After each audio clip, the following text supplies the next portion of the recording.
मेरा नाम है डॉक्टर प्रवीण और मैं सहारनपुर से रहने वाली हूँ। आज हम बात करेंगे आयुर्वेद के बारे में, उसके इतिहास के बारे में और पंचकर्म के बारे में।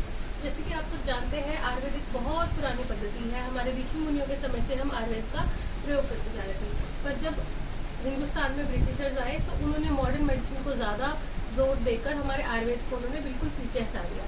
आयुर्वेद अपने आप में एक मिरेकल का नाम है, एक चमत्कार का नाम है। आयुर्वेद में ऐसे ऐसे इलाज संभव है जो किसी और पैथी में संभव नहीं है। जैसे कि कुछ चीज़ें हैं एलोपैथी में, जैसे हम ट्रीटमेंट करते हैं पीसीओडी पीसीओएस का, जिससे पूर्णतः मरीज को आराम नहीं आता।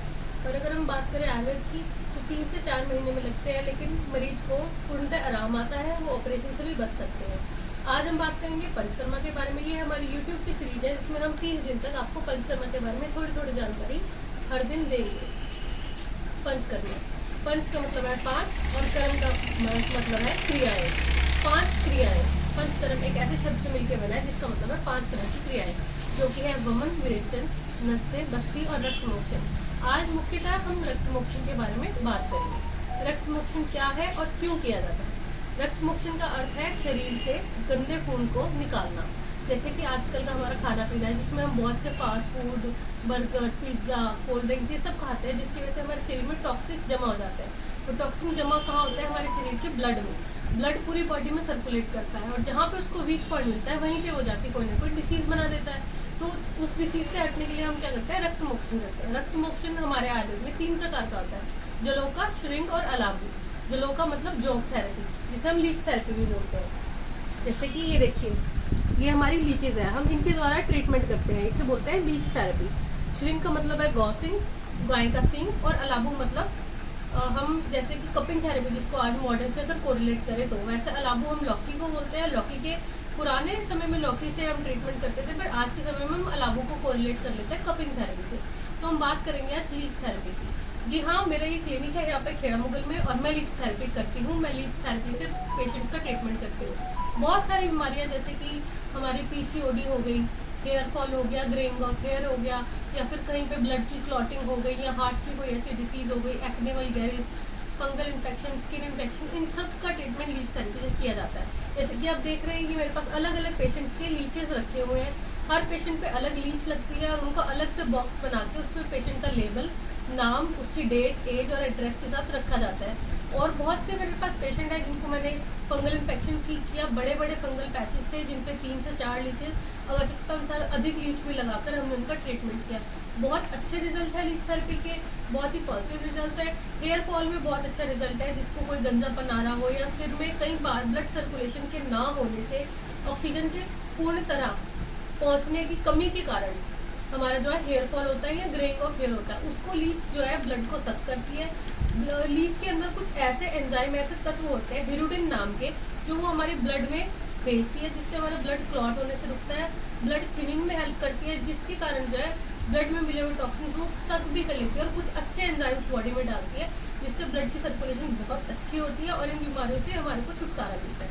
धन्यवाद। जी मैम, कई बार बहुत सारे लोग जो हैं डरते हैं, जोंक है, क्योंकि बहुत सारे लोगों ने पहले पद्धति हमने देखी है कि गांव देहात में पहले कराते थे, सिंगी का नाम था पहले, और बहुत सारे लोग करने आते थे।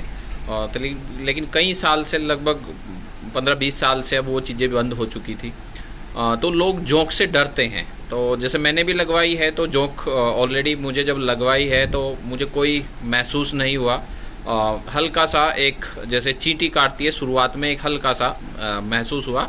उसके बाद 1 घंटा मैंने लगभग लगे लगे क्लिनिक पे पेशेंट भी देखे हैं, तो मुझे कोई प्रॉब्लम नहीं हुई है। ठीक है, मेरी फर्स्ट सीटिंग थी और उससे काफ़ी रिजल्ट भी मुझे आए भी हैं। तो जो लोग डरते हैं तो उनके लिए क्या कह सकते हैं? एक डर दिमाग के अंदर रहता है, क्योंकि कोई चीज़ चूसने वाली, खून चूसने वाली, तो थोड़ा सा डर लगता ही है। जैसे कि जोंक हो गई, इसको हम कहते हैं अयम सुकुमारो बलम।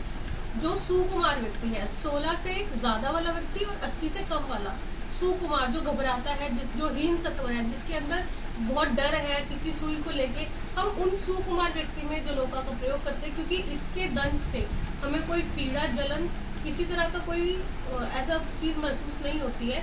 हाँ, ज़रूर जब वो दंश कर रही होती है उस समय थोड़ा सा महसूस रहता है, पर उसके बाद जब वो खून चूसना शुरू कर देती है तो फिर बिल्कुल नॉर्मल लगने लगता है। ऐसी कोई पेन वगैरह नहीं होती। अगर हम नीडल से प्रिक करेंगे तो उसमें ज़रूर एक रक्त मोचन जैसे हम नीडल के थ्रू करेंगे उसमें ज़रूर पीड़ा होगी, पर इसके दंत से, लीच के दंत से कभी कोई इतनी पीड़ा या कोई जलन चुभन का कोई अनुभव नहीं करता मरीज। बहुत से मरीज मेरे पास हो गए जिनको लीच के थेरेपी के बाद उनको कोई दिक्कत ही नहीं आई, वो normal day to day activities कर रहे हैं। अच्छा मैम, कोई साइड इफ़ेक्ट इसके? बहुत सारे लोग कहते हैं कि जी ये जैसे सांप काट लेता है या कोई चीज़ जानवर काट लेता है तो उसके कुछ साइड इफ़ेक्ट्स होते हैं, तो ये भी कुछ लोगों के दिमाग के अंदर भ्रांति है, और क्या उसके बारे में आप कुछ बताएंगे? लीच इतनी ज़्यादा हमारी एक ऐसी थेरेपी है जिसका 0 साइड इफ़ेक्ट है। लीच का कोई साइड इफ़ेक्ट नहीं है, ये हमारी बॉडी के और बेटरमेंट के लिए हम लगाते हैं। बट हाँ, याद रहे कि सिर्फ बीमारी को ठीक करती है, स्वस्थ व्यक्ति में हम लीच नहीं लगाते। और जब लगानी भी हो तो किसी की सुपरविजन में ही लगाएं, नहीं तो देखिए नुकसान तो हर चीज़ का है। पर मैं ये गारंटी के साथ कह सकती हूँ कि हमारी जो लीच है ये बहुत ही प्यारी है, बहुत ही सुकुमार को लगने वाली बहुत ही प्यारी सी चीज़ है कि किसी का कोई नुकसान नहीं करती, किसी को कोई तकलीफ नहीं पहुँचाती। लीच अपने आप में बहुत अच्छी थेरेपी है। चलिए, थैंक यू मैम, और हम मिलते रहेंगे नई आयुर्वेदा टिप्स के बारे में। बहुत सारी चीज़ें हम लोगों का जो है आपके द्वारा बहुत सारे लोग हेल्प ले पाएँ इस पद्धति से। चलिए मैम, थैंक यू, धन्यवाद।